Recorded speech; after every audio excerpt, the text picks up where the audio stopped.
what? Oh, talk about but what it's we're a gonna. special day. It's a special day. Oh yeah, it is a We're gonna special day. celebrate that special day. It's my birthday. Yeah, That it's was yeah. I guess yes. we're gonna do You it. can't I hide that mean, sort of he already thing. said it. It's very difficult. I'm gonna claim Very a difficult. bonus, but then I'm also gonna celebrate our boy. There's no happy Boy. birthday alert. Oh, But wasted no, opportunity. but all the emotes are live. But All of Anthony's them, not the in the animated shared ones chat as yet. well. Yes, the animated ones are up. They're here. We got the new. In Yes, let's go. as the And then first we spammer of the chat with the new we emotes. got the wave emote. Oh, that's cute too. You sure you turned on the chat? No, apparently I didn't. There it goes. Now I can see everybody's I chat. pressed the button, but it didn't go. That's me. That's on me. That's It's on me. not on you. Don't let him bully Yes, you. of course, the one most important to the Taphaven podcast. Uh-huh. The great, the wonderful, the cheers. The cheers. Wait, do we? Oh yeah, we do have a cheers. It's not animated though, so I mean, It's like, not- what are we well, doing there here? wasn't- You know? Well, there wasn't really a good way to like animate it because it would just be like the hand moving back and would start to look really weird at this pixel. Uh-huh. But no. Why do we have two glasses clinking? Oh, that could be. Dude, the bongo, wonderful. Yeah. Absolutely wonderful. Yeah. The bongo is clutch. Clutch. Wait, how do you do these? Okay. What? Oh, there we go. So you got 5. Nice. Yes. You do. I have audio. Well, Ash? the I believe original so. high is like the default Twitch one. So I have 4 that are I know you took a poop. really there. I finally have a wave again. I usually only have a wave if I have a stripping subscriber. Yeah, you'll now permanently have a wave if you're online. Because that's my wave. Miffy says happy birthday. You're right, baby girl. It's very, very nice. I heavily recommend the person on Fiverr who did these. Of course, did a great job. Very timely. Everything was delivered perfectly on time according to their schedule. Incredible. So, Tinrin Maru on Fiverr for anybody interested. Definitely go check them out. I don't think they use Twitch a lot, but I do have them as the collaborator for the emote. I don't show them when they accept that, but I don't think they get on Twitch a lot, so I don't actually know if they'll ever accept that. They're So, busy grinding, is what you're saying. probably. They're one of the top people on Fiverr for Twitch emotes, so Oh, okay. I mean, they are big probably deals. have like a lot of emotes that they're creating. let's So effing go. but yeah, we got it. So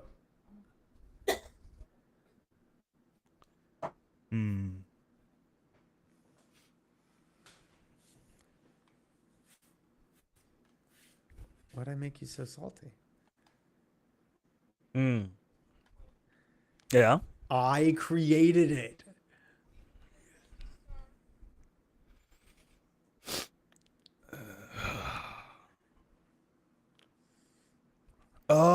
Oh.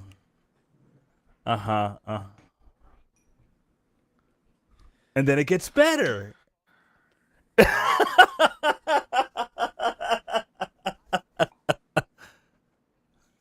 We can't. We can't. Pour one out.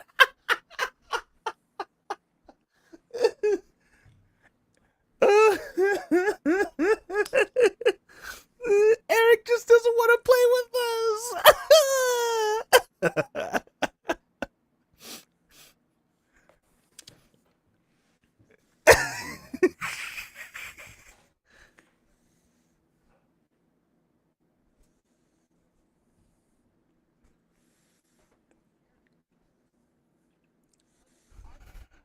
Oh man.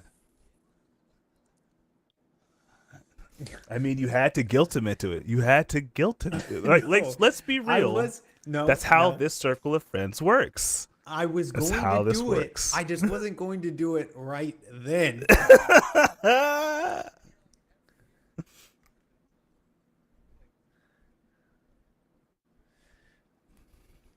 You're not wrong. And now we're there. Now we're there. Jason actually has made like 3 alts, I think. So, yeah. He will probably create another one for you, though. Jason's a real one.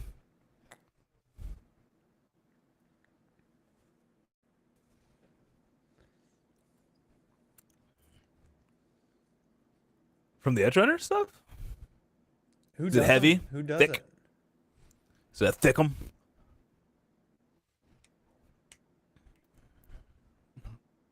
It's probably like a canvas cut of some kind where it's like double layered.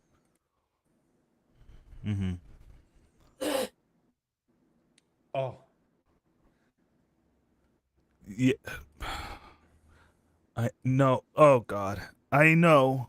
We had this conversation before. I know. I was like, Neophoric is the brand. I see. Okay. I did. We can't see your back. It's the. Oh yeah, it's the Sandevistan. thing. Yeah. Sandevistan. Sandevistan. Sandevistan.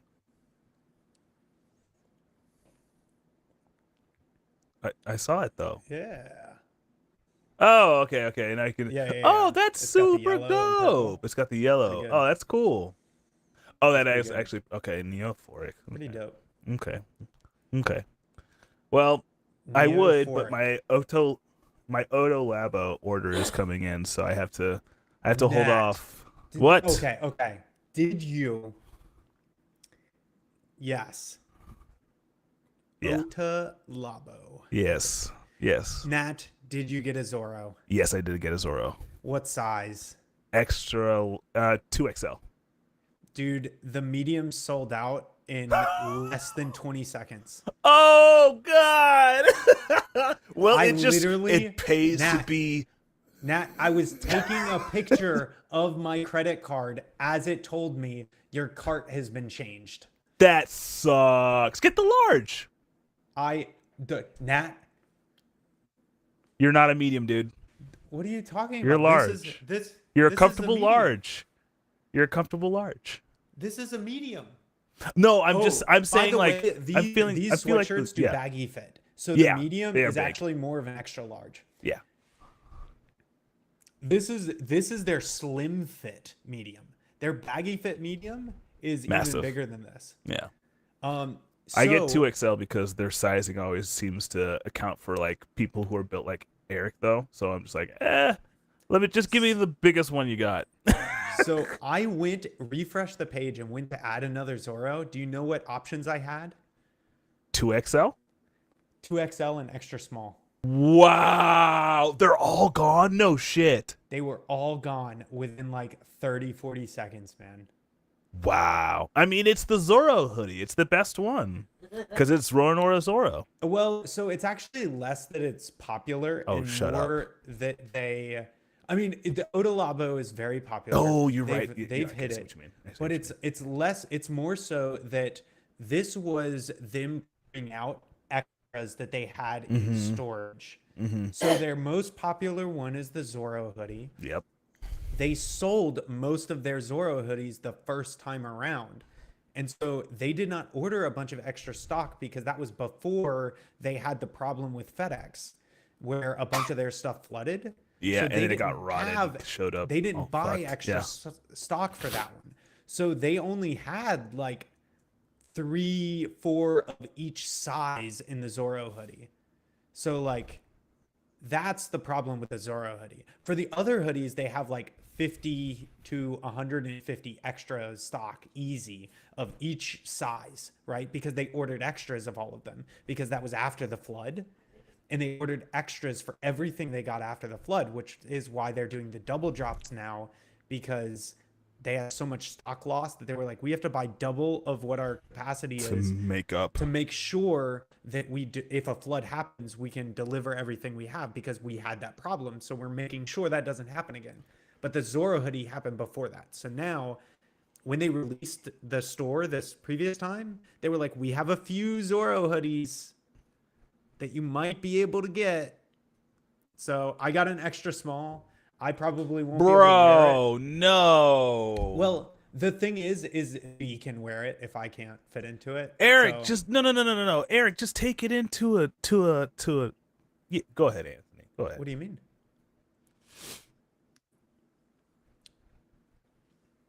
Mm-hmm.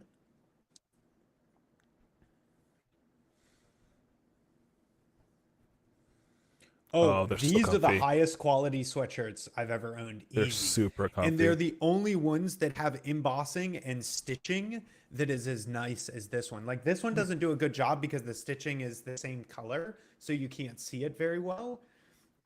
But the other ones, the stitching and work is amazing. The embossing, which you can see really well on this one, this What up, is like Crazy Krabby? super unique. Like, and Oh, yeah, and this is after the washing it a emboss. few times. Like this stuff is still pristine. Yeah. Right? Yeah, and so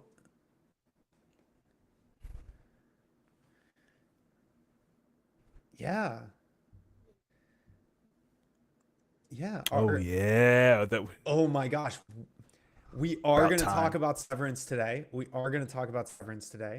But We have a lot on the we can line go ahead today. and jump into this while we're waiting. So today we did You Have a Show We Would All Love.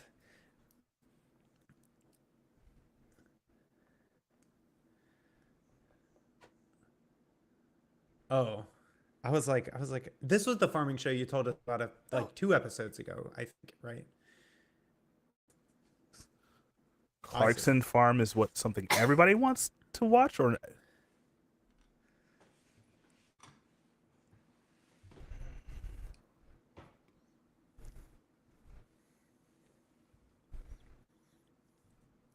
Way of Kings?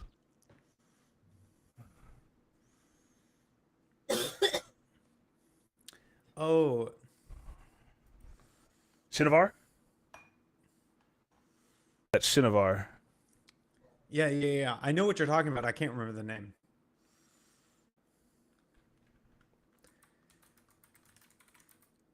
Shinovar. Murder Mindfully.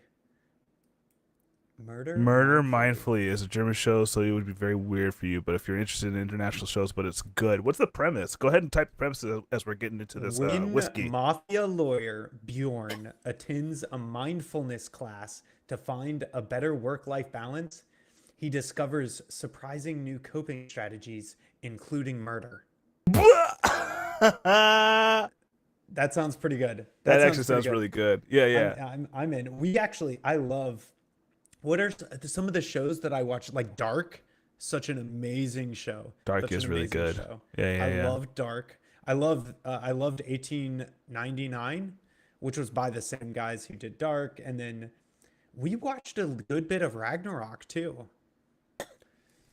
Dude, I'm here for the thrillers. I'm here for Dude, it. Okay. Thriller, I'm in. So Let's get this whiskey under the belt so we can go ahead and get into this talk. yes. So today we have a super special one, a birthday whiskey. We gotta do a good one, and of course, one of Anthony's favorite whiskeys back in the day, one of his daily drivers, was the Woodford Reserve Double Oaked, which I have. That's my comparison whiskey today. So I poured a little bit.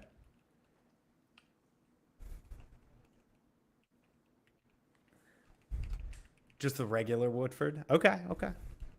That's fair. Fair. Well, today I brought some of the city boy life to you because today we are going to try last year's Master Collection Woodford Reserve. So this is their batch proof Masters Collection. It is the 121.2 proof. So Oh, dear. every year they do a Masters Collection release for the batch proof. And this is kind of a proprietary process that Woodford Reserve is known for.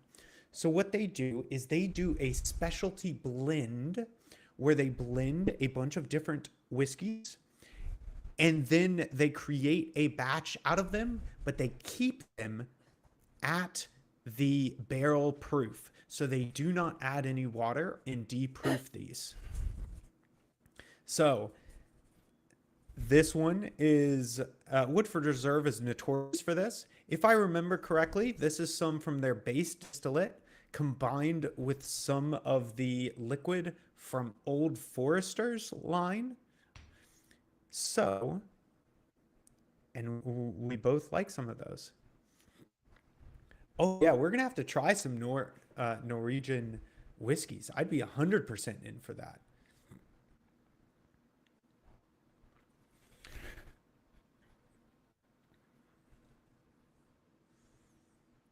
What? No. Oh, does No, oh because confused. I got this one after we went to the Woodford distillery place. Oh, you went on your own? Small local. Oh, yeah. I was thinking of Old Forester.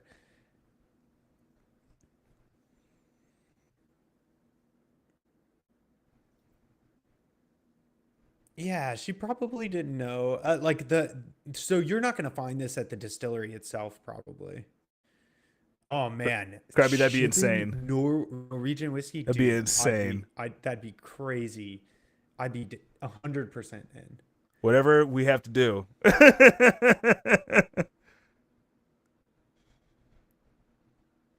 Oh man. So Well, I so will not say- only did he say that he was going to have us come over, we were going to invest to keep the barrel there. It wasn't going to come back with us, and we were going to bottle it while we were there, bring it back with no idea of what. Yeah, it is yeah, like yeah. a loop, dude.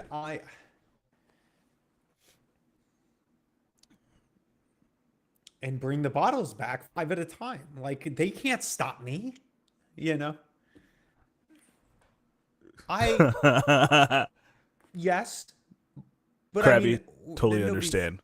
Oh yeah, There's and- there's no support for that here, but yeah, totally. yeah. we It's are really unfortunate that the Yeah.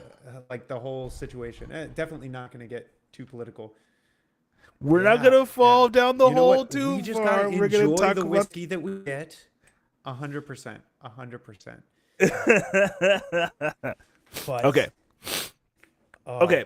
Well, do we drink? Did you give us the full rundown of this, or do we drink? So that's like- kind of the full rundown. This is they batch different barrels together, and then they essentially go through, blend a bunch of these, and then the master distiller goes in and says, "Dude, this is the blend of the year. This is the best we got, Ooh. and we're not going to add any water to it. They're getting this straight from the barrel. Bottle this." Right? So that's what you're getting. What the master distiller thinks is the best blend of the barrels of the year from the Woodford Reserve Distillery. So it's like a honey pot barrel. It is could a be. it is a doesn't honey. have to be.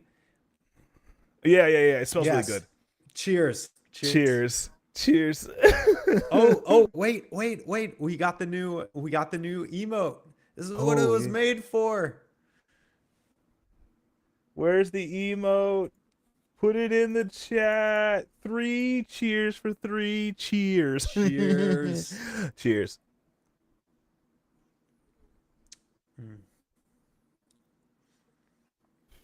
That is a really good one. Mm. This is a good one. Oh man. So yeah, this is a bourbon Ooh, to its man. to its core. To its core. I get a ton of vanilla, oak, butterscotch. You know what? Yeah. I will say, for being 121.2 proof, it's kind of subtle. Oh, let's go. Vodka shot. Let's go. Cheers. Yeah, this is very butterscotchy. It's very viscous, very oily.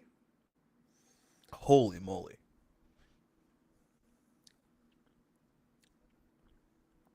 60%. So 60.5%. 60.6 if we're being exact. Really? That mouthfeel is that is some heat on the mouth.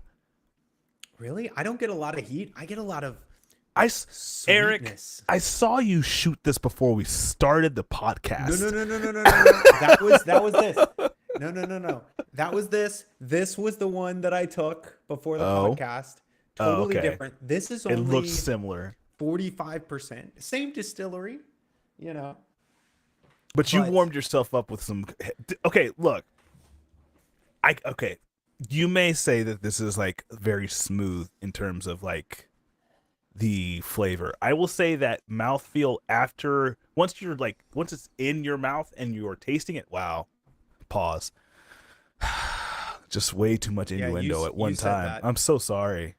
Clipping. Where's my clip button here? No. Clipped forever. That's a permanent. After you take a swig and you are processing the flavor, and you are passing it from your mouth to your stomach, Jesus, that passage is hot. Like once it leaves, it's fucking fire. I see. I don't get a lot of fire. I get this. Oh, it's tasty. It's tasty. Toasted almond kind of note with cinnamon and black pepper. Mm-hmm. What's happening? I am. Mm-hmm. Yeah, I get a nice burn.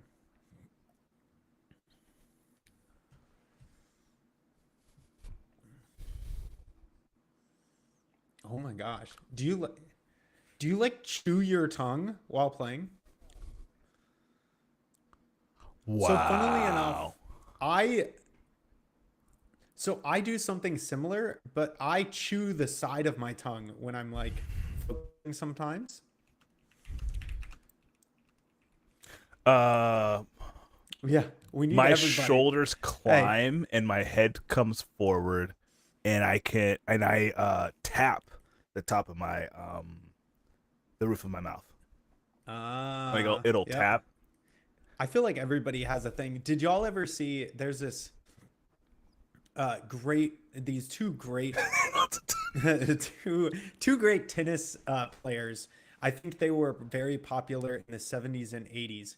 And one of them was the best server. And they have a YouTube short from like an interview that they did. They did a documentary.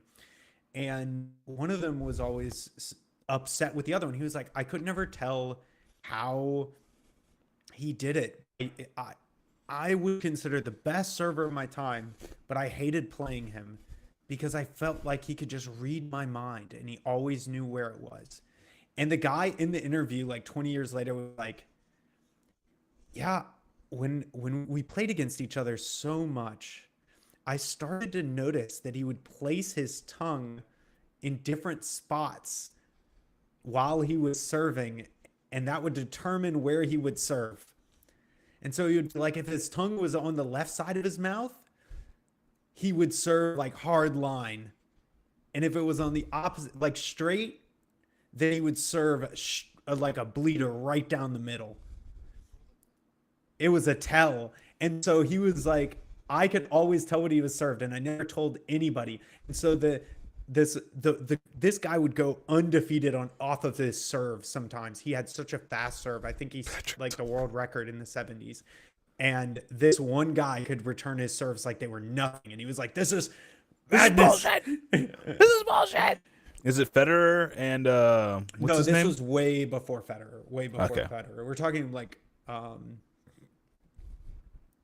this is like 20 years before Federer. Got you. Okay. So dynasty level. I hate it. The tongue. I hate it. The Taphaven Taste Masters. I don't like the tongue. I don't like the tongue. The taste buds. Taste buds. I mean, I guess the vintage that I would have would be like the antique collection from Buffalo Trace. And I don't have anything you would probably consider super vintage. Like I have a very old cognac that might cognac. Wow. Cognac. We are the tongue. But yeah, the Taphaven tasters. But yeah, you could probably say that I have like 3 or 4 vintage ones. Okay. But probably not to the level of vintage wines or anything like that, where they have wines from the 60s, 70s, you know, that type of thing. Mm-hmm. Wow, 20 vintage. That's crazy. That's crazy. Oh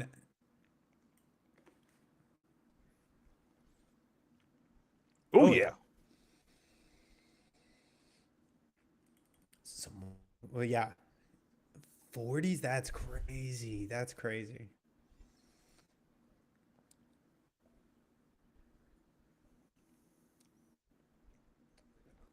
I was about to say, I don't think they existed in the 40s. This is a beautiful bourbon, guys. Oh, yeah. Woodford Reserve always has this really nice bourbon flavor. It's very bourbon. Vanilla, butterscotch, oily. It's like this nice mix of sweet, spicy, and oak. You can get the barrel that it was aged in. You get that white American oak for sure. And it's just very, very pleasant. They did a great job with this one. I'm kind of tipping my hand in terms of how I'm going to rate this. I'm finishing. I probably won't finish the rest of that. I'm going to save that vial for quite some time. Yeah. That I could only give you so much to legally carry. My dad will probably not see this one. I'm going to be completely honest. So if he's watching, he probably won't see this one. Yeah. Yeah. You're doing great. I'll give everybody refills in a bit.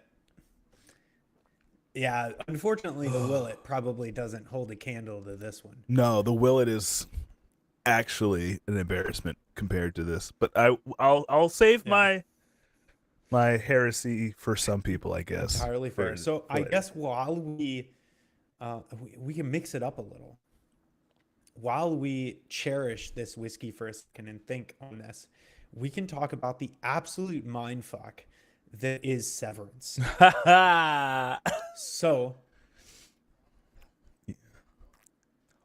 what? Yeah, who lied to you?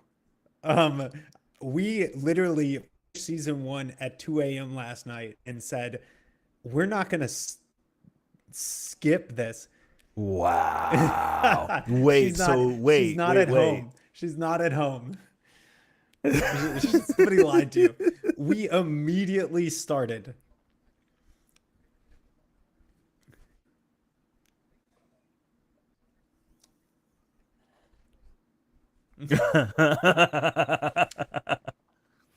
Oh my god. But yes, no, we immediately started season 2, which by the way led to one of my favorite one-take scenes in a TV show in quite a while. Yeah, dude. Yeah, so that opening sequence In the season whole time for season 2 in episode 1, when he's running, it's one take from the start of the episode all the way until he wakes up again. Yep. And it's really well It's done. a hell That of a first scene take. is Yeah. really good. And the way that they did it and all the different things that they had to piece together and how it worked, the guy coming out in the background, all of it, just, there were so many different cues. Oh, man. For sure, dude. It was just Yeah, really we good. will. Yeah, we'll definitely. We're definitely gonna watch the trailer for Murder Mindfully. Can we stream that on the podcast? We may have to watch that after because I don't know if we legally can watch trailers. I mean, yeah, it should Yeah, be if it's fine, on right? YouTube, we should be fine. Yeah. Yeah, that's fair.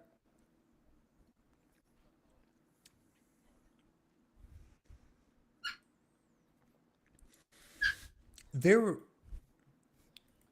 Oh yeah, it's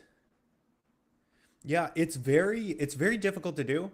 I find the same satisfaction as watching professional sports and stuff like that, where you're essentially it's somebody at Okay. the top of their craft showing off, right? So it's like LeBron going into a dunk contest type of deal, you know? It's that same type of feeling where it's just somebody going up, just popping off. And the Severance opening scene does such a good job.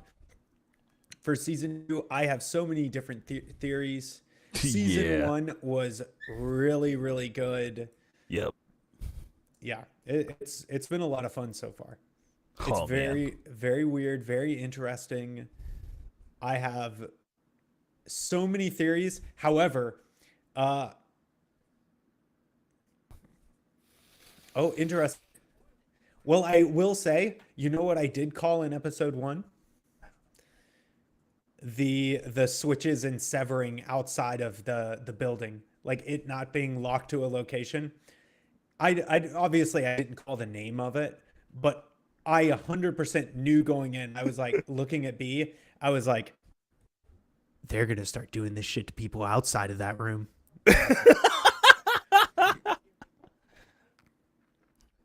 Oh yeah, the baby thing, but also like them. I called the idea of the because in the first episode talk about the location being important, and I was like, this company's sleazy is like all get out. They did not limit this to a location. 100% they do this whenever they want. And I was like, yeah, they're gonna do this outside of this. Yeah, the baby thing was very weird, very interesting. The one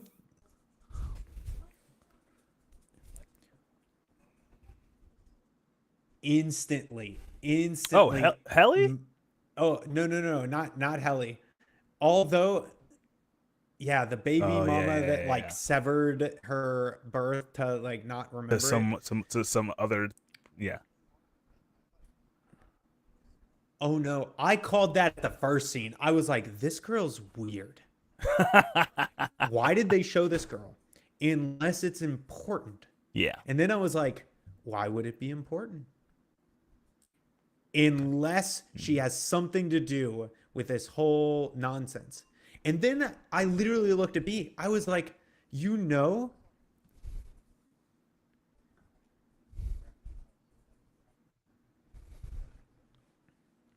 We'll talk about it in a It is second. on the Finish, list, Eric. On the list. But Finish. But yeah, I was instantly like, no, this girl has something to do with Severed. The other thing that didn't line up, I was like, this girl, his sister, has a rich house. And there's somebody who makes way more money and kicked her out of the nice house because they can afford it and they can't. I was like, this girl is somebody high up. And there are only certain people who are high up in this area, and all of them have to do with that company. So I was like, no, I knew it. I knew it. The reveal that was the most interesting for me, and honestly, I just called it on the wrong person. I was so sure that one of the 4 was an Egan. And I just didn't know who it was going to be. And I didn't expect it to be Helly. I honestly thought it was going to be the older gentleman. He is Uh, Yeah. okay, Yeah. we can't say too much, Anthony. Can't say too We much. can't say too much because you're. But yeah. Wait, how far are you in season 2? We literally only watched the first episode. 'Cause then we had to go Oh to bed. my god! Oh. It's the best TV on. It's the best TV I've ever watched. It is very Oh, good. God. I will say it is very, very good.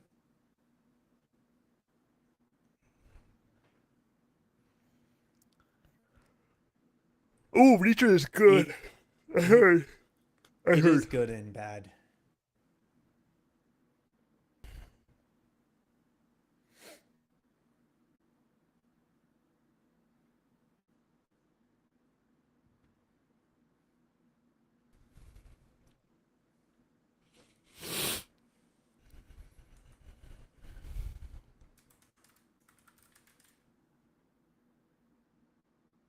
Everybody, they just want the throwdown. Yeah. Yeah. Yeah. I mean, it's they got the perfect actor for it though. Yeah.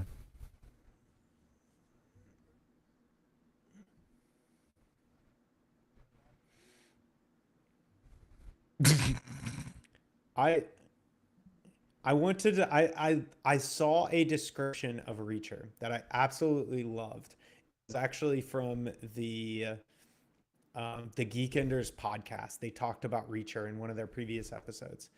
And Dodger described it as a muscle man Sherlock Holmes. Yeah. And it's so on point. It's like exactly. It's a 6'6", 6'6", yeah. 250-pound He's supposed to be a badass freaking Sherlock monster. Holmes, Yeah. who's ex special forces, and now he's just solving mysteries like Sherlock Holmes and beating people It's up. dope.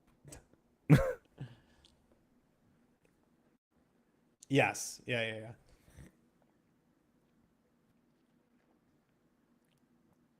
Yeah. And so you have 100%. throwdowns at the barn that you're like, oh, this is supposed to be really good. It is 100%. This is 100%. This guy's in like the country of America. It is 100% American, and 100%. Yes.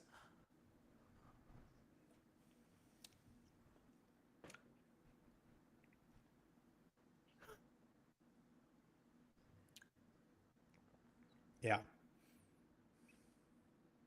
You're just like, bro, It is what are you talking about? power fantasy, 100%.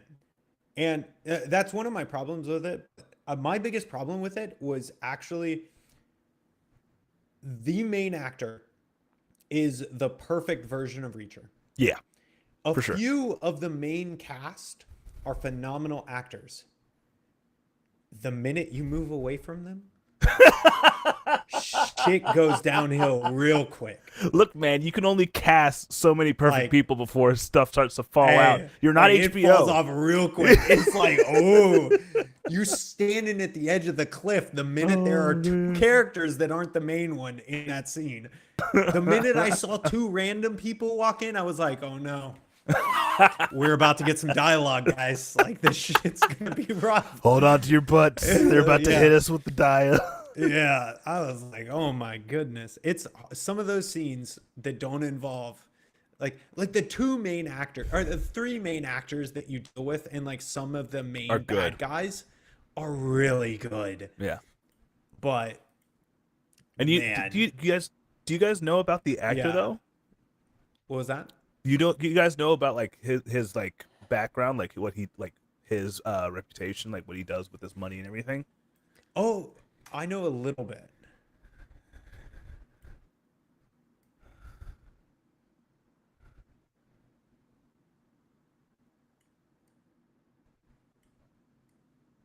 Yep. Yeah. Checks out. Yeah. He is like one of the most decent actors in the field. He is. Like he is like he's like actually like a good person. A lot of his money goes to like charity events and fitness backed outreach to communities. And like if you see him on like red carpet or anything, he's always wearing like very like average stuff. Like he's not flossed out or anything. He's very demure. He's very nice to his fans. Anytime that he goes to like a Comic-Con or anything, like everybody gets a picture with him because he just makes the time for it. Like the only thing that I know about the only thing, fitness, and then also just being like a decent person. Like he like all of it to kind of summarize. It's like one of the cases where somebody who was given a lot of money and just wants to kind of give back in any way they can is actually doing it rather than like speaking about it and then kind of doing it here and there. Like he's living it.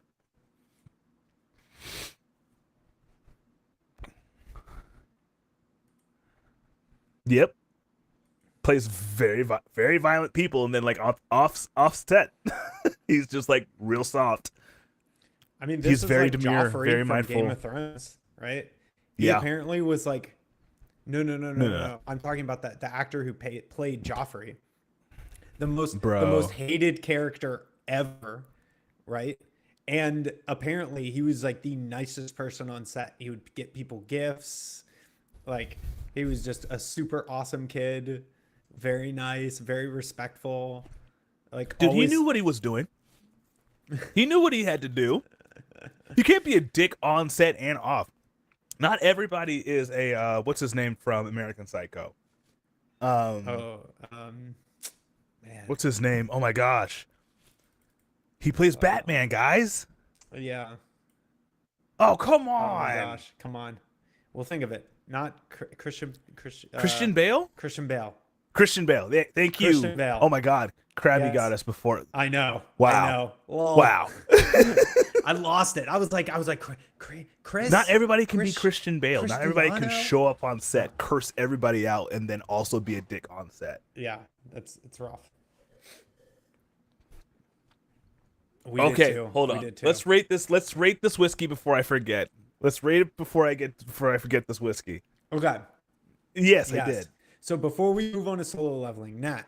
Yeah. What do you feel about this whiskey? Give us your thoughts. Rating. It's fantastic. I'm gonna give it a 7. It's 7.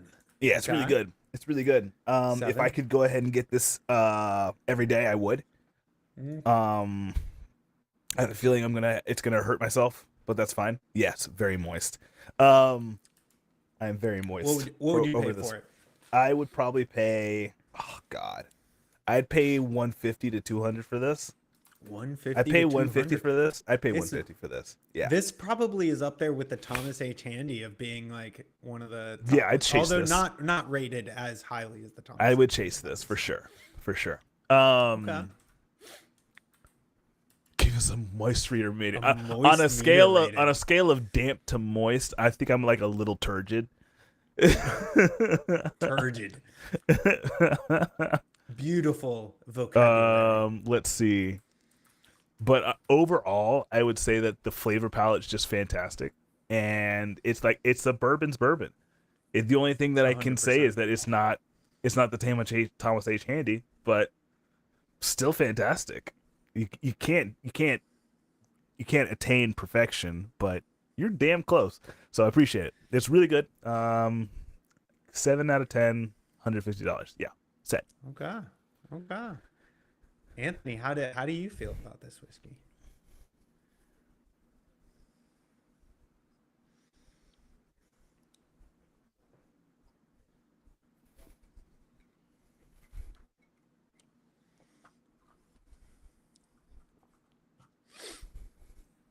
Yep.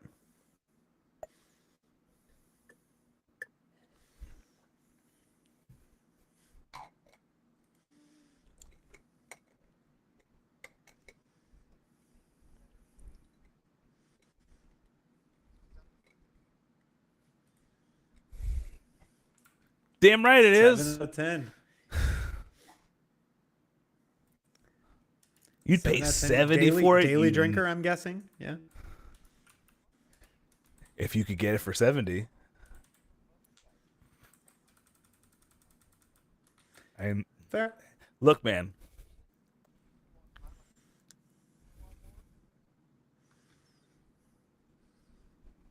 So, funnily enough, because it's a blend, we know that at minimum, because it's a Kentucky straight bourbon whiskey, we know at minimum the youngest liquid in here is 4 years, right?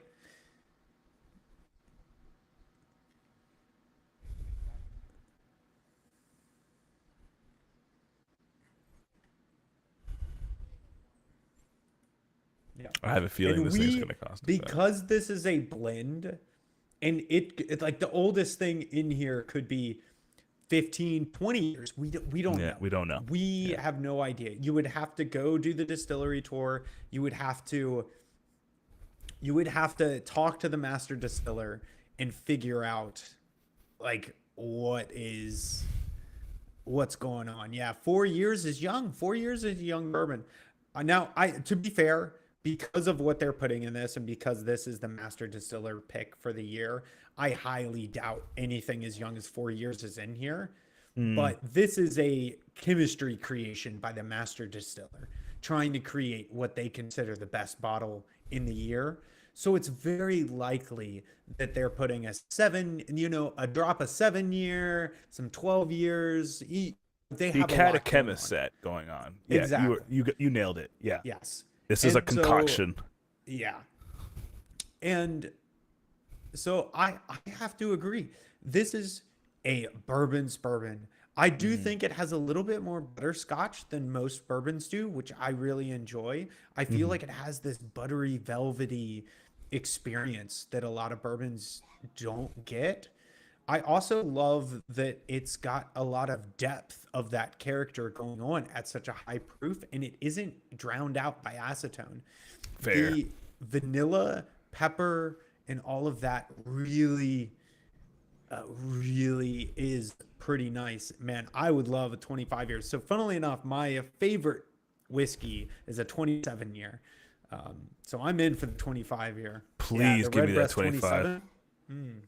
Wow. Redbreast 27. Whoa, A little boy. bit of that Irish. I'm an Irish whiskey fan, Krabby, by the way. Yep. Why are you annoyed?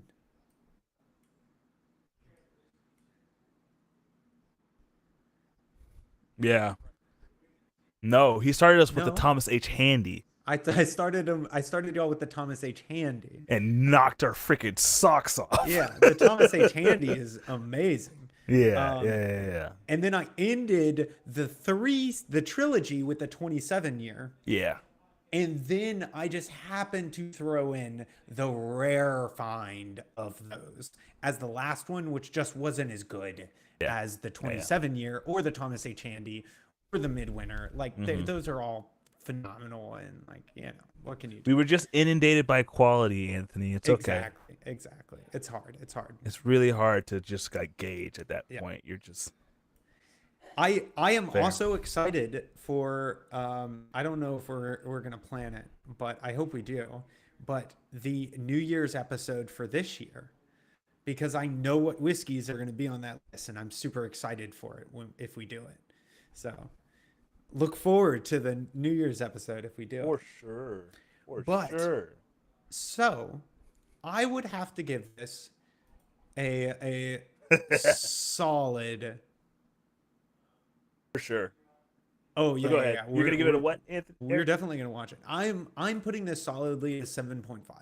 This is my standard for the Okay. upper echelon of whiskeys. Okay. I think this is your bar minimum for what you have to be in that upper echelon. For sure. It's not your standard drinker. It's not a 5 out of 10. It's not the thing that you grab every day. This is the entrance. This is the what do they call them? The guy who stands outside of the door at bars. The bouncer. This is the bouncer for the upper echelon of whiskeys, right? He's not good enough to get inside, but he keeps everybody else out. That's fun. I feel bad for the bouncers now. Tip your bouncers, everyone. Yes, tip your bouncers. Oh man, that was a little harsher than I expected to be.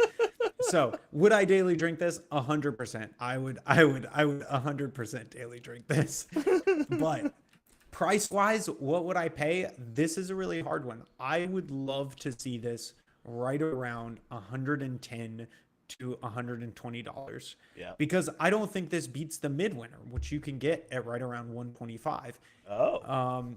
And so once you get to 100 plus 100 to 150 range, you got to be special, really, in my book. Okay. If you're paying over $100 for a whiskey, it better be a special experience. And this is close. This is in that and close to that, but it's on the lower end. It's got to be right over 100 to really be good. Yeah, 105 euros would be about 115 to 120. Yeah. So that's exactly where I'd like to see it, Krabby, is right around 105 euros. And so this one is a little bit difficult.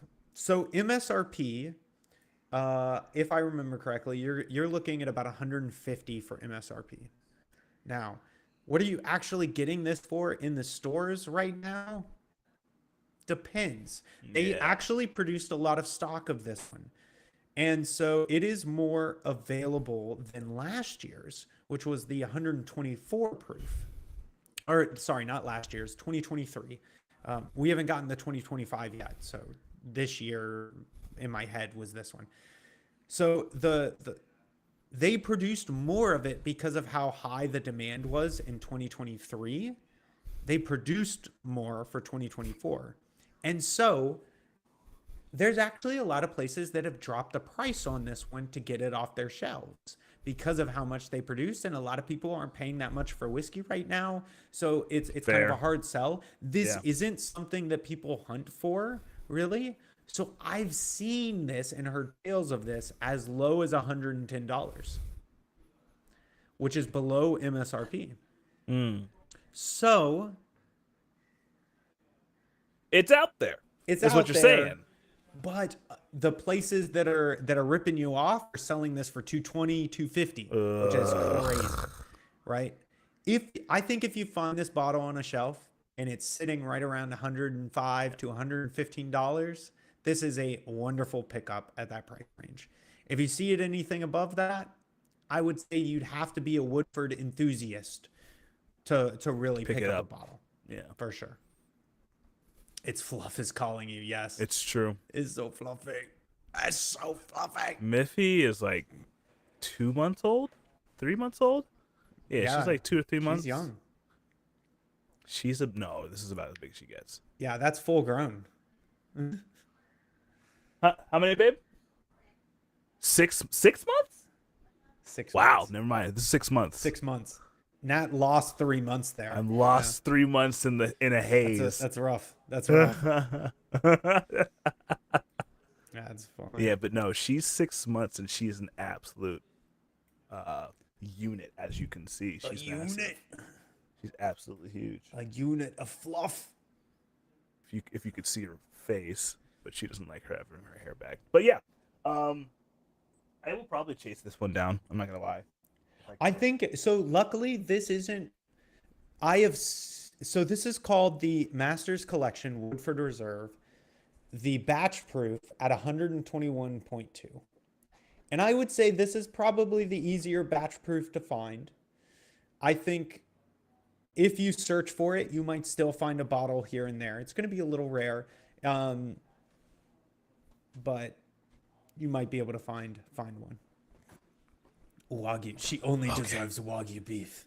It's true. The Wagyu. She's very, very picky. She's very picky. She's one of them foo-foo shishi dogs. I love this bourbon. Yeah, it's a great bourbon. I will be keeping it in the bottle for quite some time. My father will probably never see it unless I'm feeling very generous. Sorry, Father. No. It's just too good. Sasha. Until I can find another bottle. No. This is all I have left. Okay, cool. It's true. He already got some of the Angel's Envy that I unsealed before. We haven't had episode 100. We've had it. We've had it. 100. We've had it. It's just we haven't had it recently. As recently as me and my 4,000 dad. euros? Oh my goodness, that's crazy. And it tasted Hey. like it was 5 years old. Wow. To be that's fair, annoying. I've made my Redbreast 27 last a good time too. Oh, it only lasted you 5 years. That makes sense. To be honest, yeah. Yeah, you're paying Good 1,000 a year for it. That's not bad. Good Oh, spirit is less meant than to be that, obviously. tasted. I don't like people who just like hold on to the bottles for the resale value. Oh think yeah, that's no, kinda we're scummy. I think we are all. I wanted to say drinkers, but that doesn't sound right. We're all alcoholics here. we're Ain't no bottle surviving we're in my not household. alcoholics, but yeah, I buy bottles to drink. I'm not a Yeah. tater, as they call them. I don't know how I'm gonna Yeah, get through all my do whiskey, y'all dude. know about that? What's So they call it they call people that uh, it's like a derogatory term for people, and the word for it is somebody with more money than common sense, who focuses Oh, on overhyped, overpriced, or collecting whiskeys rather than drinking them. got So it. they call them Got it. taters. Taters. And so Understandable. one of the terms for whiskeys um, that are like just expensive for the sake of being expensive, like maybe the Willet last week, they would call them tater bait. Fair. That is Yeah, Willet is definitely tater bait. yeah. Well, In my that in my Willet, opinion, that Willet, that Willet is definitely that tater Willet bait. in particular. Yeah. I think I've heard enough good talks about other Willets It has that to I be think good. the other Willets are different. But yeah, that one. Yeah. Yeah, we are a high age, high proof group here for sure. I'm definitely a high barrel proof type of person. I know I like barrel proofs and higher age stuff. So I'm Woo! in.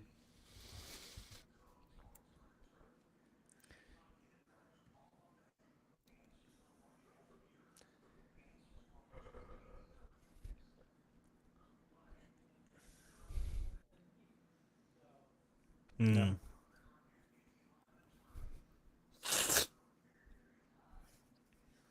For sure.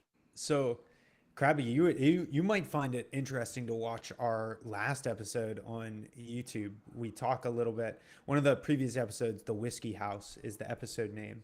I went and visited one of the largest whiskey collections on the East Coast, and they actually had a bottle of whiskey that still had liquid in it that they got to try, that was from the age before they started bottling American whiskey. So this was when you would go to gas stations and fill up your whiskey jug. Bruh. Back in, and not gas stations. This weren't even gas stations. Sorry, that's the wrong way to phrase it. I I'm was about to thinking say about gas petrol stations. or whatever. These weren't even petrol stations. These were just you had convenience marts that were like your grocer. Oh, They had yeah. everything you bought. You would buy your Dapper Dan there. Like, you would go there, you would bring a jug, and they would fill it up with whiskey. Unfortunately, it was the worst thing he had ever tasted. But the reason is that those jugs had obviously like Degraded into the whiskey. degraded and into the whiskey, molded over. Like it was rough. It was in rough shape. But they still tried it. When they poured out the liquid, it was like murky. So They were like, brother, so, but yes, Disgusting. there were a few whiskeys like that I got to see. Yeah, I'm going insane, dude. Yeah, it's a bad time. crazy. Bad time. So So you said you finished solo leveling there, Anthony. yeah, Okay. honestly, that's fair. Okay. It ramps up quick in the second season. It kicks up.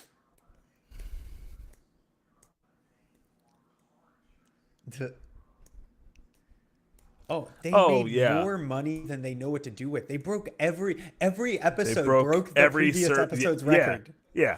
They crash Crunchyroll's servers every single time they release an episode. Yeah. Yeah. It's like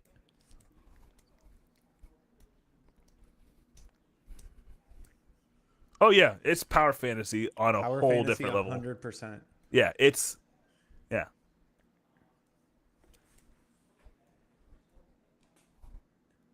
You know, the best way to explain it for like how I knew you would love this writing is that it is the epitome of Dragon Ball storytelling. You have a Goku-like character who always comes in and saves the day at the end in the best, most suspenseful, coolest way possible. And everybody else fails before it. The storytelling is 100% Dragon Ball Z. Like he's even gone on record to say that's like like his inspiration. Yusuke is amazing.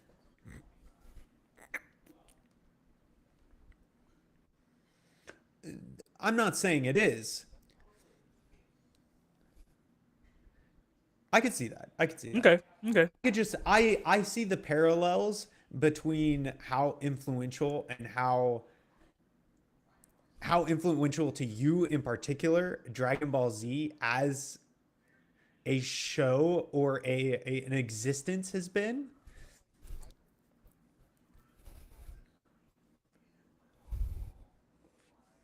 Yes. Got you. Fair. I can see that. Trigun's amazing. More than you like Dragon Ball Z.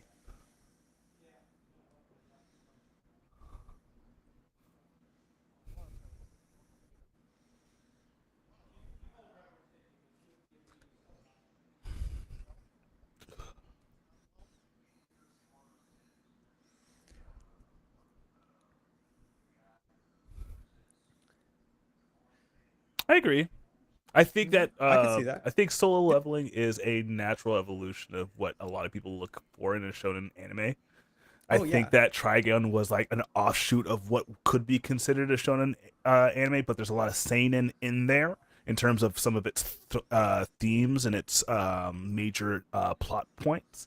However, that being said, solo leveling doesn't really do seinen. It's like this happy Yeah. medium in between, just like Trigun is, but it gives you the crazy high dopamine fights that Dragon Ball Z always warms up to. There's always like a leading up to this big fight that happens at the very end because we never get our full fight until the very end of the season. You get at least 3 clashes of big fights in each season of solo leveling. So of course you love it. Yeah. It's so good.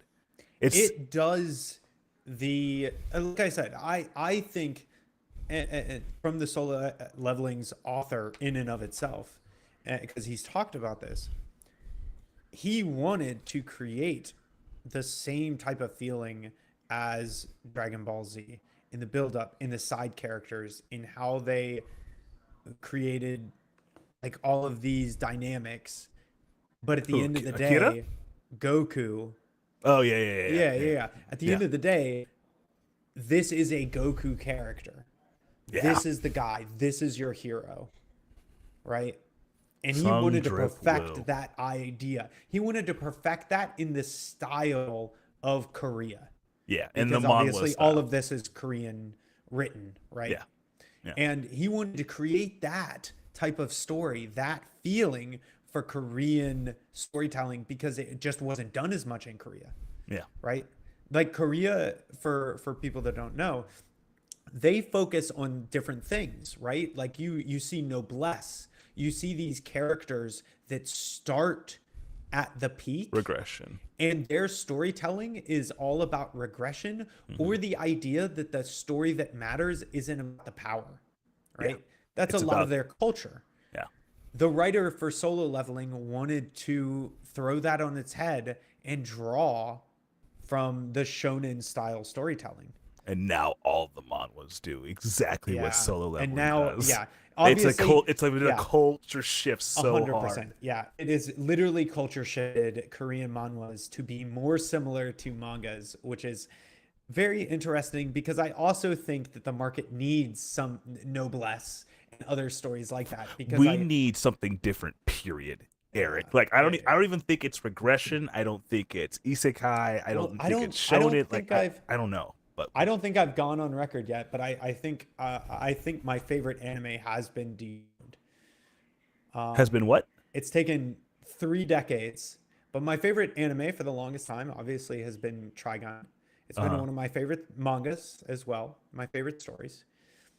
But I think the more I've read it, the more I've watched it, the more I've thought about it, I think Frieren is better. Frieren is definitely better. Yeah. I think Frieren is the best manga or anime that I have experienced. Yeah. In almost every way. It is so phenomenal. It's just unbelievable. Unbelievable. Anthony, have you done any Frieren yet? Okay. So whenever you get a chance, there's a series. Actually, I would highly suggest, because of the style that you. It's a because hard one, right? It's a hard one. it's a hard one to start and then stop. So like, I would find a way to binge it all in one go. Yeah, it's one of those where I don't even want to overhype it or talk about Yeah. it too much, because Yeah.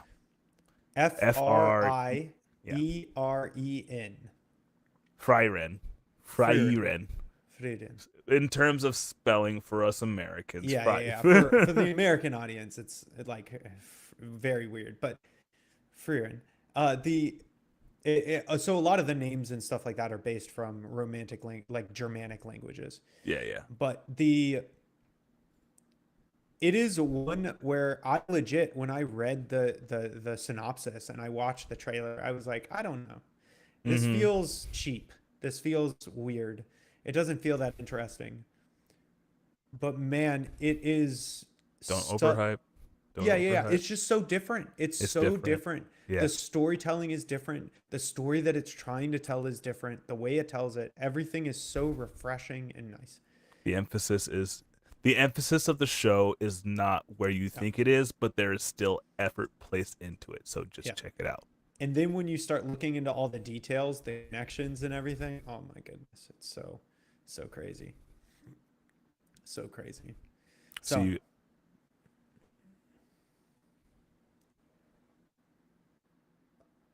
yeah. Yeah. And now you're like, oh man, I'm really into sci-fi. Sci-fi's dope, man.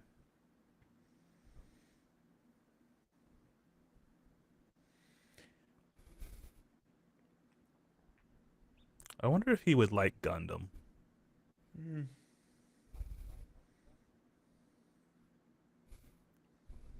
Yeah, that's fair. No, I can see them. I think a better one would be like Macross? Evangelius or something like that. What? Evangelius. Evangelion would be very difficult, I think. It's dated, but I think the No. sci-fi. The movies would be good. I think the movies would be good I see. for I him see to what do. you're It's saying. just like, Evangelion. I don't know. I don't know. Yeah, that one's like Gundam sci-fi done with intent, I feel. Whereas Gundam was kind of done to like sell toys. Yeah. Evangelion was like done as a sci-fi experience to really question how you think about things. They're just done differently, right?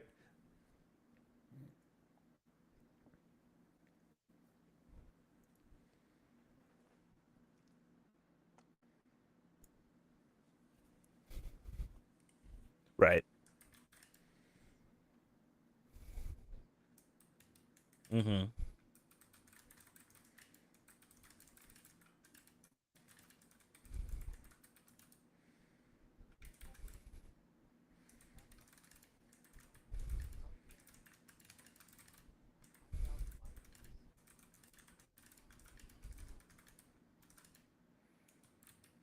Mm-hmm.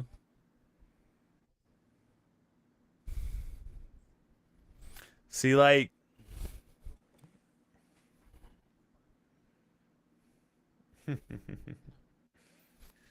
oh man, every day every day. Every day you bring me more information, and every day I'm like, man, I'm not sure about Star Citizen. Oh God. Yeah, I believe it. I believe it. You know what I feel would be so cool if Star Citizen, sorry, not Star Citizen, because this isn't really a Star Citizen. If CIG started outsourcing and creating an API module so that they could offload development of different modules to other companies that did it really well. For example, I love the Armored Core series for mechs. I think they do mechs the best. I think it would be so cool if CIG could be like, hey, we have an API. Here's how you develop in our system. It's kind of open source, but they could have some payment model and stuff like that to work together with other companies. And then they could essentially be like, hey, you did mechs the best. Implement your mech tech into Star Citizen world so mechs work like that.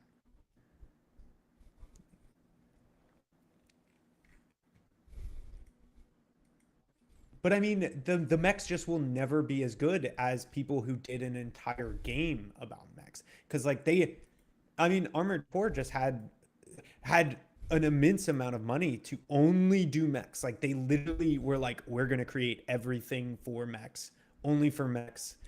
Just like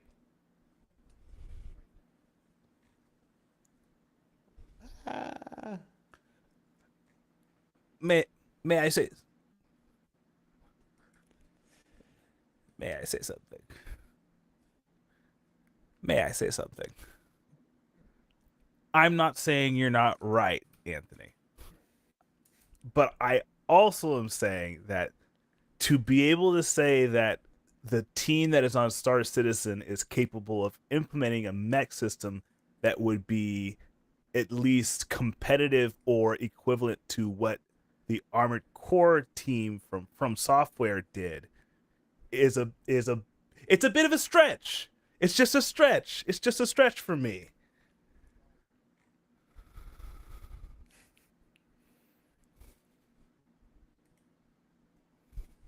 Right.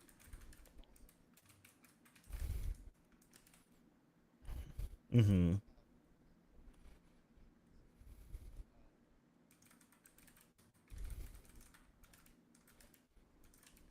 Mm-hmm.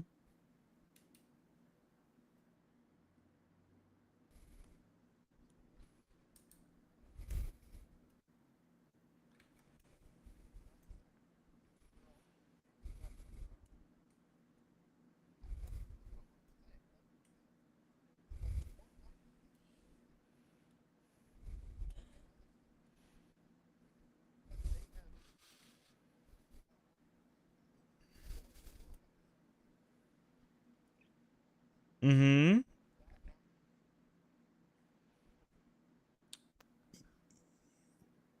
yep.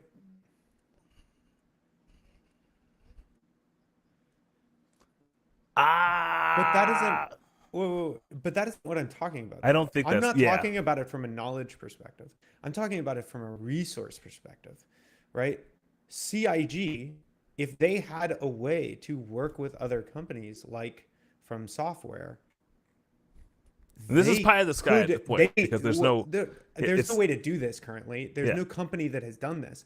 But if companies had more accessible ways of working with each other for large systems like this, then CIG could offload pieces of their idea to companies that have already mastered that idea to be able to do it quicker and better. I'm not saying they can't do it. Yeah. I'm not saying they can't do it. I'm just saying I would love that.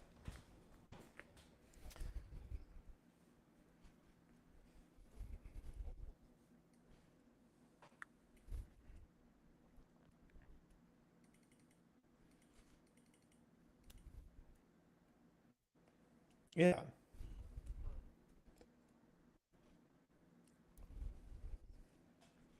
Mm-hmm. Lot of moving parts. Yeah. Lot of moving parts. This is why this is why duct tape is so popular. It's used on airplanes. It's used on Mm-hmm. your car. Mm-hmm. Mm-hmm. Like Mm-hmm. We like heard. it doesn't Yep. matter what scale you're talking about. There's going to be a hole that duct tape can Uh-huh. help with. Yep. You know. Absolutely.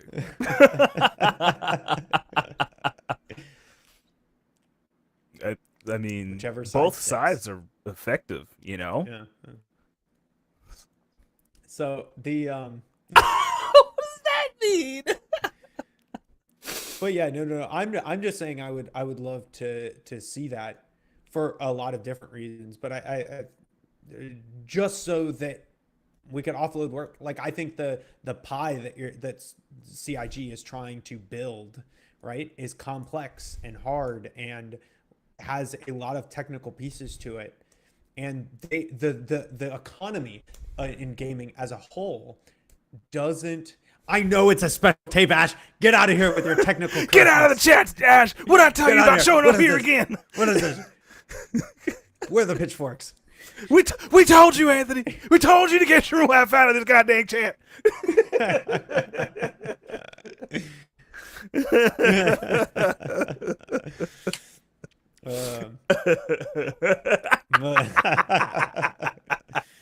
Now that we have heard from the Texas contingent, let's hear what everybody else has to say.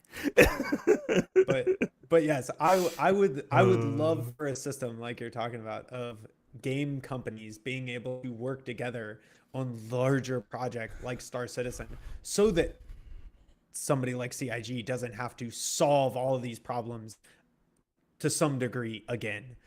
They can just be like, oh yeah, people They're have handling already like spent thousands of hours and are masters of this. We don't have to spend thousands of hours on this, right? Now we can spend our thousands of hours on this other stuff that we are the pioneers of. You know, that would Yeah. be cool.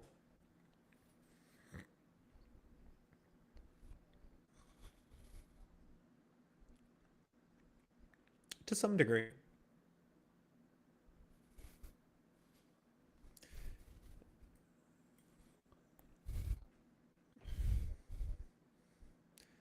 I think I like to think of it the as a original barometer, honestly. Well, It's like, yeah, well, sorry. the original research paper treats it as a spectrum. It's Yeah. just that 10,000 hours is the average of that spectrum. Like even if you're like a specific style of learner for this kind of activity, like let's say I'm learning guitar and all I'm learning with is sheet music, and that model of learning is not ideal for me. With 10,000 hours of doing sheet music with guitar, I should hit mastery by then. But you Whether- also have like different aspects of that too. Yeah. Oh man, terrible. Absolutely terrible. Well, Absolutely yeah. terrible. When they did the original research time, 10,000 hours is the average because of things like that. Dedicated practice and certain styles of practicing are immensely more efficient than 10,000 hours. Yeah. Yeah. Right. Yeah. Exactly. Easily. Yeah. Easily, depending on how you do it. Guys, video games. Yeah. What have y'all? Oh. Wait. He's Stardew Valley. becoming soft. Are Did you wear excited? Did you get your cottage core on? Did you feel in charge? Nice. I love the fish start, the river start, where you have the river. Oh my gosh. But it's so old pretty. I just like it because it's so pretty. I like having a river run through the middle.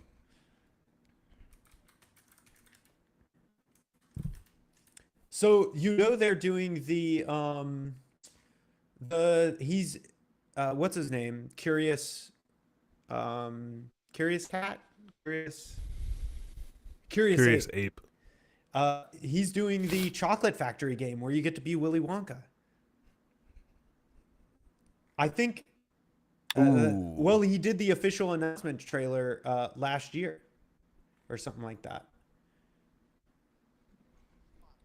He did. He did. I mean, he obviously started working on it a long time ago, but I mean, I've been playing 2 games technically, but they're the same game. well, we did our Star Citizen breakdown. That was we tried to play 4.1, but we didn't get to play it. Let me just double check.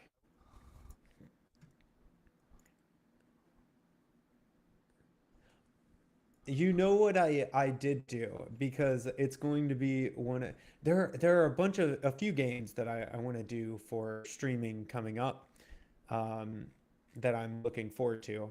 But I went ahead and started every now and then getting a few rounds of Noita in again.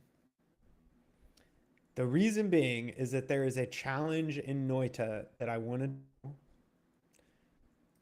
that I'll do as a challenge stream one day, soon-ish. But if y'all don't remember Noita, of course is the every pixel is trying to kill you. It is the coolest game engine. Yes, the coolest game engine. Yes, I want him to open source that engine so badly, and he just hasn't done it. He refuses to share the love. Yeah, I would really love it if he released that engine, because I couldn't tell you how many times I've wanted to develop stuff in that engine. Yes, the Wizard Death Simulator. Noita? Noita is female wizard? It means like So wizard or female wizard in yeah. Oh, I see. No, No, specifically.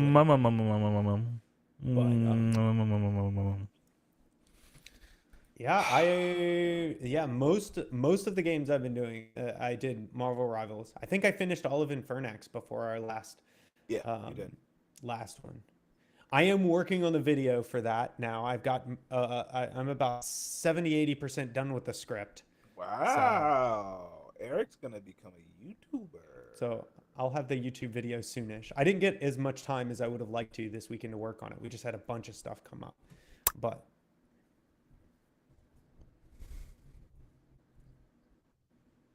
oh, nice. Nice. You guys trying to pressure me to make a YouTube video? Yeah. Dare you? 100%. How dare you? Yeah. This is our YouTube video. Dare you? Fair. Ridiculous. But yeah, I think the rest of it was Rivals for me. Hold on. Let me coach this up. Hold up. Because I'll let you have your piece in just a moment, because this story is about me.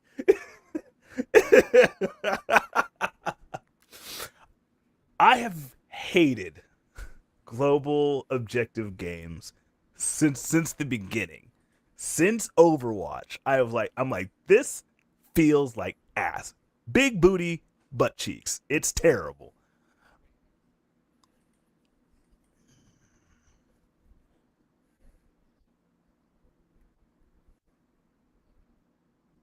Is it Emma? Is it Luna Snow? That's Luna Snow. That's Luna. Yeah. She's a K-pop idol. I don't understand anyway. It's fine. Anyway, Speaking of booty bumping. By the way, next topic after this, will be Pow World, and I'll tell you why. Oh in a little no. Okay. So we have friends who are really into the game. Specifically, somebody we play with named Jason, and he was like, "Bro, this game is actually kind of fun." And I was like, "No, I hate it. Don't bring me that poison, and don't bring it to my friends, because I know they're gonna start playing it." Anthony was good. Anthony was good. I come online one day, and lo and behold, who's online playing Rivals but my very own friend, Eric. Disgusting. Absolutely reprehensible. So I'm like, okay, fine. I just won't associate with this. I'm not going to talk about it. He can talk about it, but I'm not going to talk about it. I don't like these games. I'll talk about how much I don't like these games on the podcast. Few weeks go by. Eric's still playing, and now Anthony has a birthday. Anthony, what do you do? It's been months. Eric is now Diamond? Yeah, I'm essentially Diamond. I'm like one game away from Diamond. Eric is very good at the game. And lo and behold, what do I encounter today? Go ahead, Anthony. Tell me what I saw. What disgusting slop I had on my table for breakfast.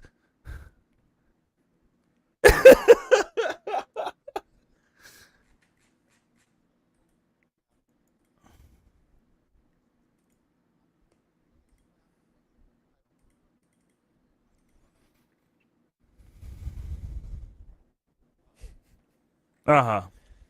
Mm-hmm. You didn't want to. Okay.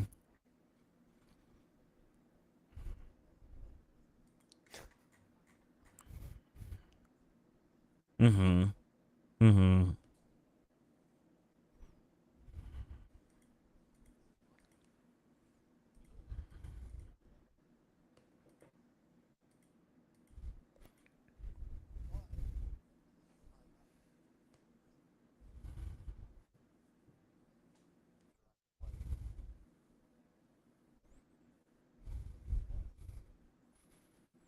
Mm.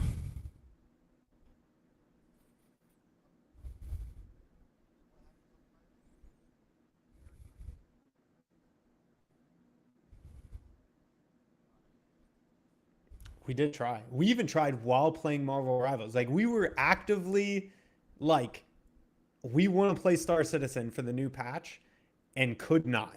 So that was rough.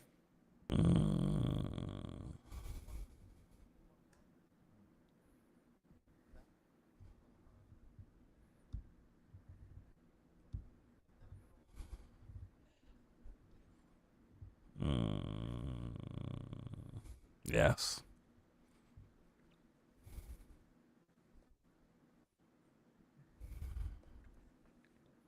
No?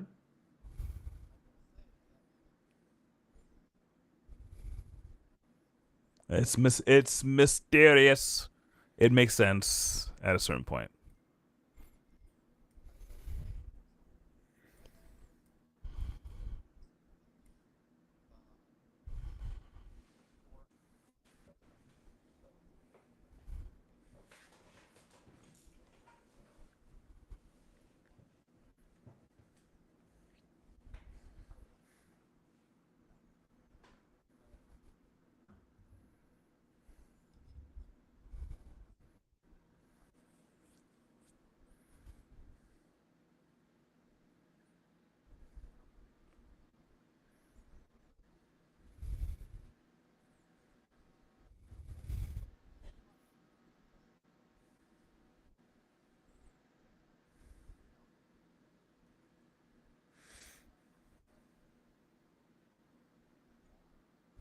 Yes.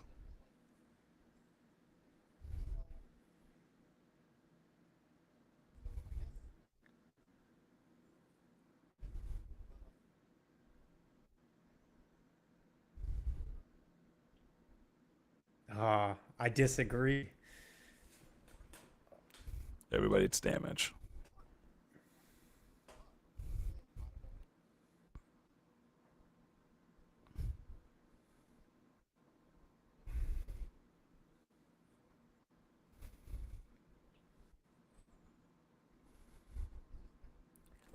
I do wish there was a solution for that. I do agree. I don't think everybody.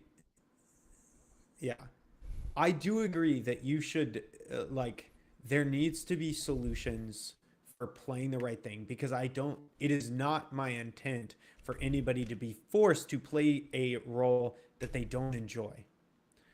However, Mm-hmm. those roles are, in my opinion, what make this style of game infinitely better than Apex Legends, in my opinion. Like, so much so that it's not even close. I think, obviously, I'm super biased, but I think healing in general is just so much fun to me.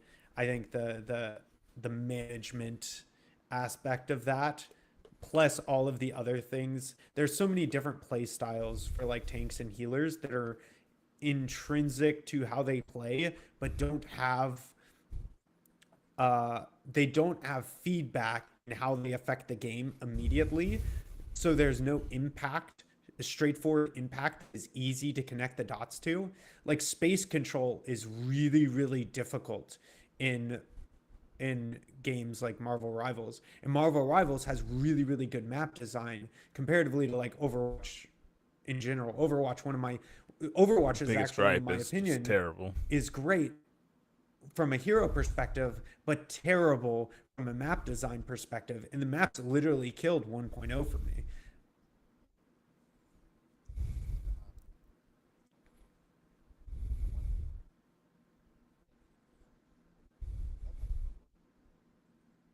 Mm-hmm.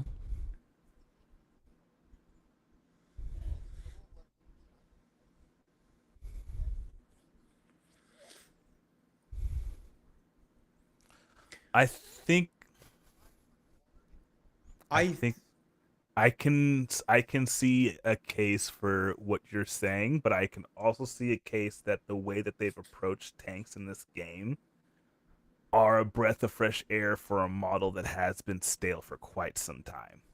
Because I think Yeah, the having just the one tank is the reason why you have that idea that it has to be a big dude with a big shield but doesn't do really like a lot of damage. Or there's another caveat where like they're just incredibly slow or something along those lines. Because you have two tanks in this game, you are able to give them a more variable experience to the same model, yeah, in once my you get opinion. to higher ranks too and start like getting to a point where you're working more together with your teams, the different compositions lead to very interesting games. Like playing different comps versus some comps like a 2-2-2 versus a 1-2-3 versus all of these different things, and there's a bunch that are viable. And to be able to be like, oh, we're going to go two divers versus one team that goes more defensively, and that's all based on their tank picks, is really, really interesting. Because like picking Captain America as your second tank versus picking Magneto as your second tank leads to totally different play styles, which I think is very interesting. I hate But that though. I think the problem that I have that I agree with is that nobody likes it when they go into a game and they don't get something of a comp. And that feels really bad. You're just And so disjointed from the game. You feel a complete barrier between the actual fun that the game is supposed to be giving you 100%. and And and so what you're that, doing. and this is the biggest problem that you have to solve in this type of game. Because I think on one hand, I'm like, no, it's really nice to have these things when you're ingrained into them and you invest into them and you have teams that are willing to invest into them. It becomes the thing that is like super dynamic and makes this game wildly different from playthrough to playthrough. That is just so dynamic because people are changing and trying out different strategies and doing things to differentiate their gameplay. And it makes for swing and fun moments and wild comeback wins and crazy defensive holds. But it sucks in quick play. And that is where I've had like 90% of this occur. It occurs in ranked, obviously, sometimes too. But when you get into ranked, people have an investment in wanting the team to do well rather than just themselves wanting to do well. And that little bit of extra investment leads to better games the higher rank you get, for sure, in my Anthony, opinion. have you played ranked yet? I haven't played it He yet. has. He has. Yeah, he had a terrible first game, unfortunately. Which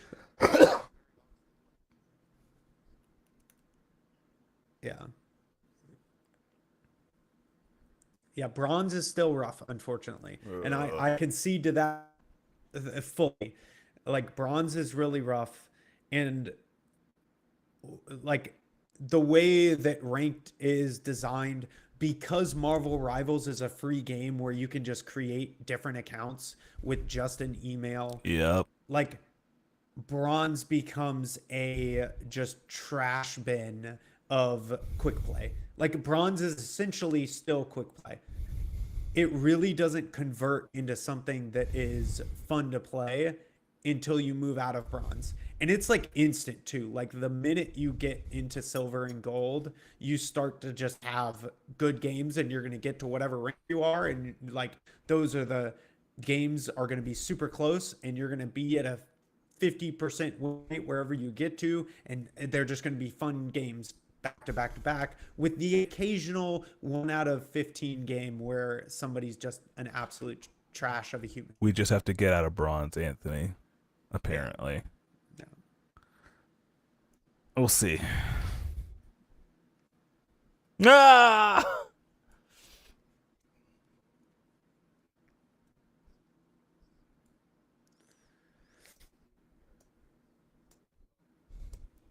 New maps. Yeah.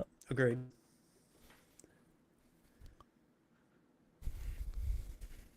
I do think the characters they chose to ruin the game for me specifically.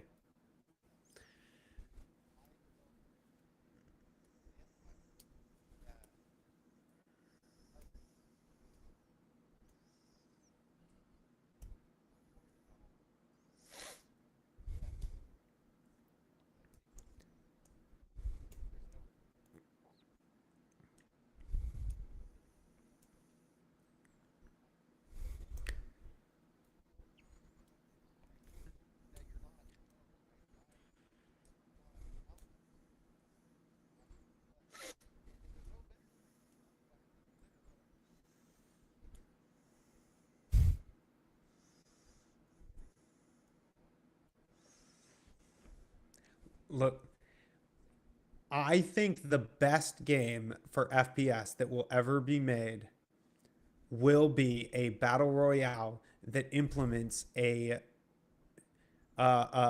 vanguard duelist strategist 3-person team where you queue as what you want so that you always have those three and you do a battle royale thing. And 100%, dude, I'd be down. The battle royale part is not the issue I have with Apex Legends. It is far from it. I agree with you on that point. Yes, 100%. They just, and not even character development as much as, like, the whole point of a battle royale is not to have the information. Yeah. But you And gave characters they who get added like just 12 different entire characters, and now every other character in every team has wall hacks or character hacks, knows where everybody is, knows where the things are. Like, and the minute you add that, you literally destroy the whole point of it being a battle royale. You kill the skill expression. Yes, 100%. Yeah. And so, like, I agree with you though. Like, I think the ideal perfect game would be a combination between something like Marvel Rivals and Apex Legends, where good character design would lead to exactly what you're talking about. Because I also agree, I don't think that these are the best game modes. I don't particularly think that pushing point or point control is the quote unquote best way to do it, simply because they're just easy ways to do it, because they specifically cause you to have engagement with the other team in a very specific way. They force engagement. Apex Legends forces engagement too, but in a more dynamic way, because everybody has their different strategies and everything is getting closer together. But it starts so spread out that you get these moments of just downtime and intense, and it's this wave of emotion and reaction, which Marvel Rivals doesn't get that. And I would love to see something like that with those types of heroes. I just think that Marvel Rivals, the hero design is so good that it outweighs the downsides of the point control.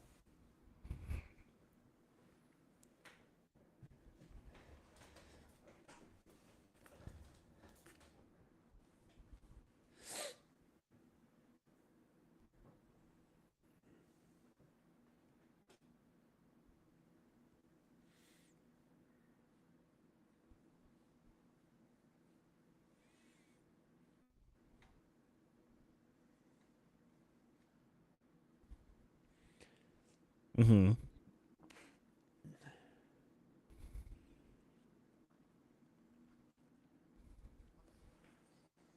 Well, so it's just running.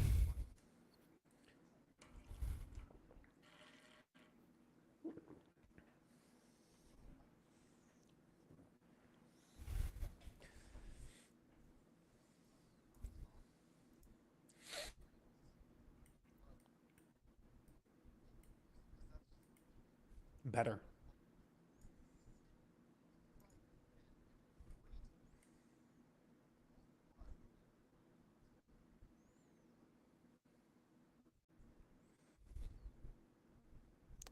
Possibly.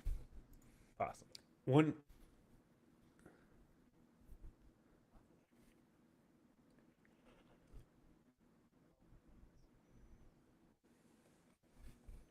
Yeah. Yeah. The best. Yeah. It's just a play style. Most of them are, and I think those types of players are just like the average player for those types of games, right? Mhm. They have a limited amount of time. They don't get to practice that game. They don't go into it with the mindset of I need to practice the game to get better at it. They go into it thinking I'm going in and I need to survive at all costs, and any engagement lowers my chances of survival in this game. Where in actuality, the more practice you get at engagements, the The more better you lethal you get become. at knowing when to Yeah. engage, how to engage, where to engage. And so the more engagements, the better.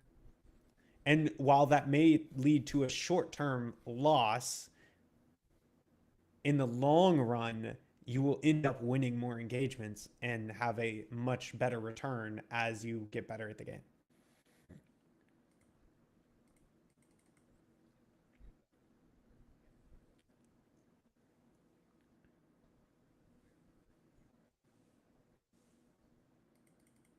Yeah.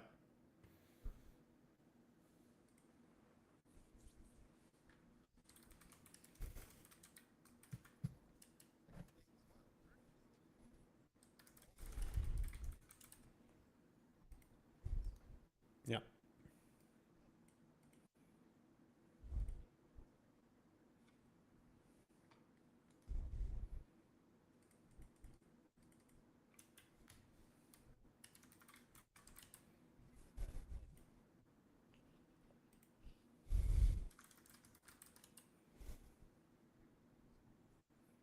You have to figure it out. I don't want to go. I don't want to go to school. I did. Yes. Yes. I didn't like. Guys, Fortnite, PUBG, Apex. I've just never been good, and I've never gotten good. So I've never enjoyed. Jason tried to get me into this game a long. What what would he say? He would give me a quote from Jake from Adventure Time and saying that sucking at something's the first step of being kind of good at something. Yeah. And when I was a teacher, it was a poster in my classroom saying that to my kids. So I really take offense with him using my own words against myself when it comes to the things that I find troublesome to learn. Yeah. I really didn't.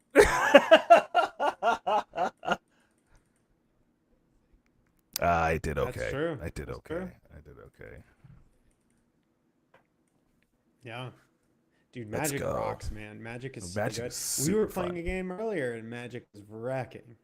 Dude, the character's great. I just like there's like a certain like anybody who's played League, they know about Riven and they know about the whole animation canceling piece of like her entire kit. Magic is literally Riven for this game. 100%. Like almost like one for one except for the stun. Like No, there's you even two have a there's little bit two of that. you even have yeah. You stun Yeah. people when you do that uppercut for a second. Oh shit, yeah. So yeah, you have So two of her literally abilities one-to-one. combined into the stun and the dash, And then Yeah. you also have a 3-part combo that can exist between you meleeing, portaling, doing a move, portaling again, doing a move, melee. It's big brain stuff. It's really cool, but at the same time, I'm just like, dude, I'm just not good. It just takes time. I'm just not good at it right now. Just Yeah. takes time. Yeah.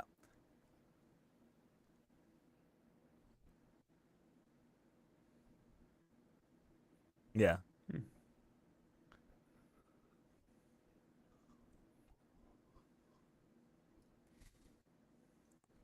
And you still get it. Yeah. So tasty. Tasty. The- Yeah. It gives me Gears of War vibes. well, In the sense for that, me, like, it's global agenda all day. You know. Yes. Yeah. Which you need to do for certain characters, to be honest, Yep. I think. You do. Yeah. You also get to it also leads to the whole situation of peak priority too, which is even more than leaning, right? Yeah, peaking right is substantially better, and this is different even than like you have games like Escape from Tarkov and stuff like that where you can switch right-handed to left-handed weapon and peek either direction, and you want to make sure to do that if you're peeking left a lot, but if you peek right, it's worse or it's better than peeking left in Escape from Tarkov, but not that much better. But in a third person perspective, peeking right is infinitely better than peeking left. So it's almost always better to position yourself on the map in such a way that the place in the area that you want to control, you are peeking right into that area. Right? And that's hard for some people to think, yes. On to an interest. So we all know Power World and Pocket Pair, right? Power World is an amazing game. So excited for it. 1.0 release. I'm definitely going to play it again.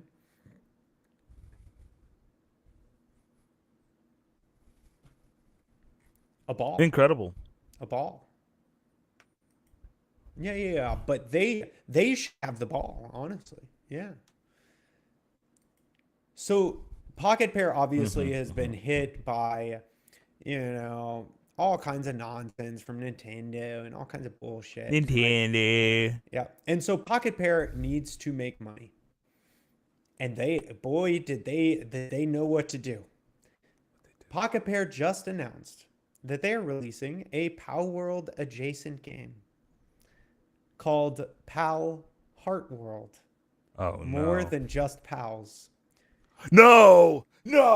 Which is No! which is No! No! No! which is No!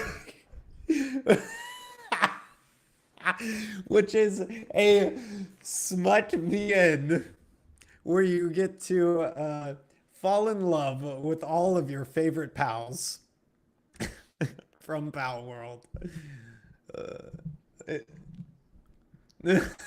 Oh, no. Is it not real? It is 100% real. It's on Steam. They already have the page up and everything. Oh, no. Pal Heart World. No, it's Pal Heart World. More than just pals. I'm looking at it right now. Pal Heart Symbol World. So you get to go to your favorite high school with all of your favorite pals. Oh, And I just love that one of the mechanics is that you this is wild. One of the mechanics is that you get to talk with the pal and then you get to rub them to make them happy. And that's just absolutely wild. Pocket Pair is off the rails, guys. Like they were like, you want to sue us, Nintendo? We're going to take all your childhood monsters that you held dear to heart. Oh, no, that you were sure would be Lavander. for Oh, under 18. no. You dare patent our catching device? Well, guess what? We're going to ruin every child image that you have of every Pokemon ever. Black market. Bro, this is dark. It's dark, dude. I'm telling you, man, they run off the rails. It is amazing. Oh This is the my most god. like Oh my dude, god. I'm telling you, it's off the rails, guys. It is. I saw this and I was like, oh, Power World made an announcement. Maybe they came out with a new patch. And then I clicked on the little banner at the top of Steam and I was like, what have they done? What are they doing? Yeah, they legit went off the rails with this, and I'm in for it. I'm so in for it. Pocket Pair, you know how to make money. It will Bro. sell so much. This is going to, I'm telling you Wow. right now, this is going to be the top selling game on Steam when it releases. When it goes into early access, it There's will be number one on the store. multiple things to run. It's not just what's on the banner. I'm telling you. Nah, they went all out of this. I legit, here's the thing. The furries are going to lose it. Yes, look, I can tell you right now, if Nintendo had not filed the lawsuits and patents, this game would not exist. Fair. This game was a legit combative Pocket Pair towards Pokemon. 100%. Wow. It's going to Because- make stupid money. Dude, I'm telling you, like they wouldn't have had to do that if they could have just focused on Power World, but instead they have to fight all these legal battles, and Nintendo And forced make this money to do into it. our lives. And Nintendo, how could you? I'm in for it. This is amazing. Amazing. This is hilarious. Bro, this is... Ash, I requisition that you and B should do a co-op stream my God, playthrough and just play through of this it. game. I think it needs to be done. We just have to bite the bullet. Your Wednesday after you're done with what's it called? What was that? Oh, yeah, it's called something like that. Yeah, I know it's the follow up to Until Dawn. But Bro. yes, you and B stream through this. This is going to be the wild. Absolutely insane. I like how it's similar to games you've played. Undertale. No, Not even it's close. not going to be similar. Not even close. I have never rubbed anyone 100%. in Undertale. So, Oh my god.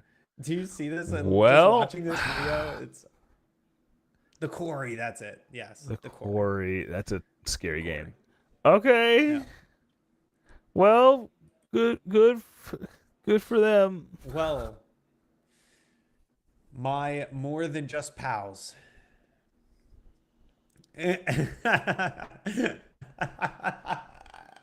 More than just pals, sir. Bye. No, it's this stream is over. We're done here. Put it over to the ending scene. Let's go ahead and just we can throw this up. My guys, we will definitely catch you in the next one. Like and subscribe below. Do all the things in the doobly doo. Have a wonderful week. We'll catch you in the next one. Peace. Bye.